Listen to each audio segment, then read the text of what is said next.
Hello' student, কি খবৰ তোমালোকৰ? এইবাৰ যিসকল ছাত্ৰ-ছাত্ৰীসকলে উচ্চতৰ মাধ্যমিক চূড়ান্ত পৰীক্ষা দিছে, তেওঁলোকৰ বাবে কিছু গুৰুত্বপূৰ্ণ কথা আহি পৰিছে। গতিকে ইয়াত কৈছে যে পূৰ্বে কৰা ঘোষণা অনুযায়ী উচ্চতৰ মাধ্যমিক চূড়ান্ত পৰীক্ষা 2026ৰ ফলাফল কাইলৈ 28 এপ্ৰিল পুৱা 10:30 বজাত ঘোষণা হ'ব। তাৰ পূৰ্বে পুৱা 7:30 বজাত আনুষ্ঠানিকভাৱে সংবাদ বিজ্ঞপ্তি প্ৰকাশ পাব। সকলো প্ৰাৰ্থীলৈ আগতীয়াকৈ শুভেচ্ছা জ্ঞাপন কৰিলো।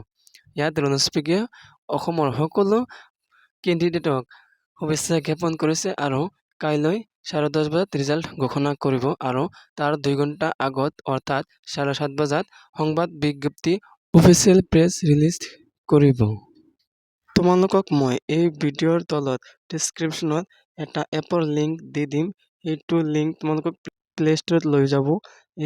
তোমালোকে এই IR ৰিজাল্ট চেকটো প্লে ষ্টৰৰ পৰা সেইটো ডাউনলোড কৰি ল'ব পাৰিবা আৰু তোমালোকক সেইটো দেখাই দি আছো।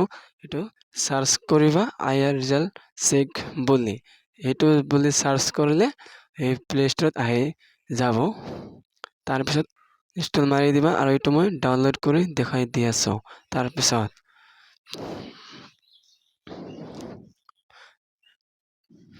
তাৰপিছত আছাম এইচএছ ৰিজাল্টত ক্লিক কৰিবা। এতিয়াই দেখাই দি আছে আৰু এতিয়া মই এটা জাষ্ট দেখাই দি আছো। তোমালোকে সেইটো চোৱা। ৰোল কোড মাৰিবা, তাৰপিছত ৰোল নাম্বাৰ মাৰিবা, তাৰপিছত ছাবমিট মাৰিবা।